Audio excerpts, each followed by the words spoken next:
Salut à toutes et à tous, c'est Vassili et aujourd'hui, on va parler de la meilleure série OCS de 2020. Il y a maintenant quelques semaines, je vous ai parlé de Cobra Kai qui est selon moi la meilleure série de Netflix de 2020.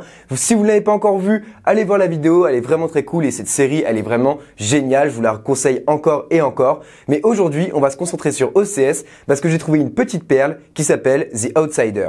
Pour commencer, The Outsider est une mini-série de HBO qui est disponible sur OCS, bien évidemment, sinon cette vidéo n'aurait pas de but puisque c'est la meilleure série d'OCS. Elle comprend uniquement une seule saison de 10 épisodes d'environ 50 minutes à 1 heure par épisode. Quand je parle de mini-série, c'est comme par exemple Tchernobyl, c'est-à-dire que pour le moment, il y a une saison de 10 épisodes et il n'y a pas de suite qui est prévue, c'est la fin de la série quoi. C'est une série policière de drame criminel, d'énigmes et d'horreur, vous vous en doutez, j'en suis sûr, parce que c'est une adaptation en fait du roman du même nom de Stephen King. L'histoire commence dans une petite ville d'Oklahoma dans laquelle on retrouve le corps d'un garçon de 11 ans, mutilé, qui gît dans la forêt. La police suspecte instantanément Terry Maitland, un entraîneur de baseball de la ville, connu et respecté de tous. Bien évidemment, ils ne vont pas l'accuser à tort et à travers, ils l'accusent parce qu'ils retrouvent des empreintes digitales et des traces d'ADN sur la scène de crime. Là où c'est vraiment bizarre, c'est qu'à l'heure exacte à laquelle s'est déroulé le meurtre, le crime de ce jeune garçon, Terry Maitland a un alibi,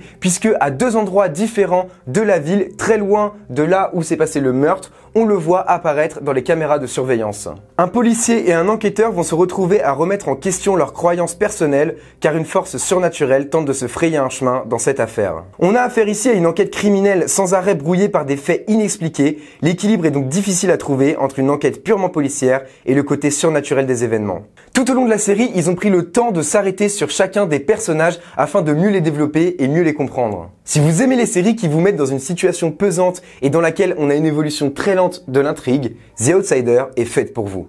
Aux commandes, on a Richard Price, très connu pour The Wire, The Night Of ou encore The Deuce. Il n'a pas hésité à s'emparer du roman de Stephen King qui, comme à son habitude, d'une enquête policière banale, bifurque dans l'irrationnel. Laissez-vous guider par l'ambiance funeste de The Outsider et par l'interprétation de ses acteurs et de son refus de délivrer des réponses toutes faites. Avec le King, au contraire, il faut accepter les doubles malveillants et autres entités maléfiques car comme il l'a dit un jour, les monstres existent, les fantômes aussi, et parfois, ils gagnent.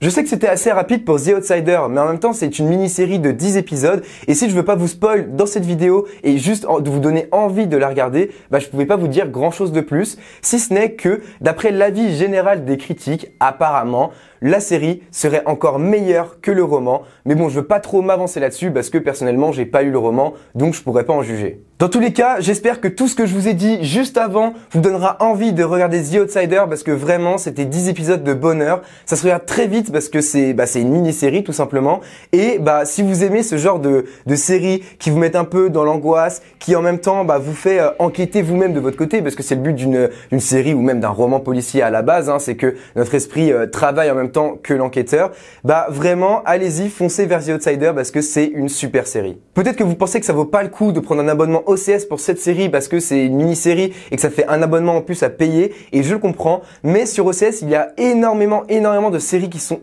vraiment super cool et que vous devriez vraiment regarder si ce n'est pas déjà fait, notamment je pense à Banshee, Westworld, il y a Game of Thrones aussi pour ceux qui ne l'auraient pas vu et Euphoria, il y a vraiment énormément de séries qui sont très cool. C'est une plateforme qui est vachement sous-estimée parce qu'elle est pas très mise en avant, elle fait très peu de marketing et que vraiment en plus l'ergonomie de la plateforme est nulle à chier, mais les séries qu'ils proposent et notamment il y a HBO sur la plateforme, je vous ai même dit Tchernobyl tout à l'heure, mais il y a vraiment des séries géniales, alors je vous conseille vraiment de foncer voir The Outsider et avec vos 2 semaines gratuites, je crois que c'est 2 semaines, vous pouvez même regarder d'autres séries en même temps. Voilà en tout cas les amis, c'est tout pour cette vidéo. J'espère vraiment qu'elle vous a plu. Elle a été très rapide encore une fois cette semaine, mais ne vous en faites pas. On se retrouve dimanche prochain pour une nouvelle vidéo.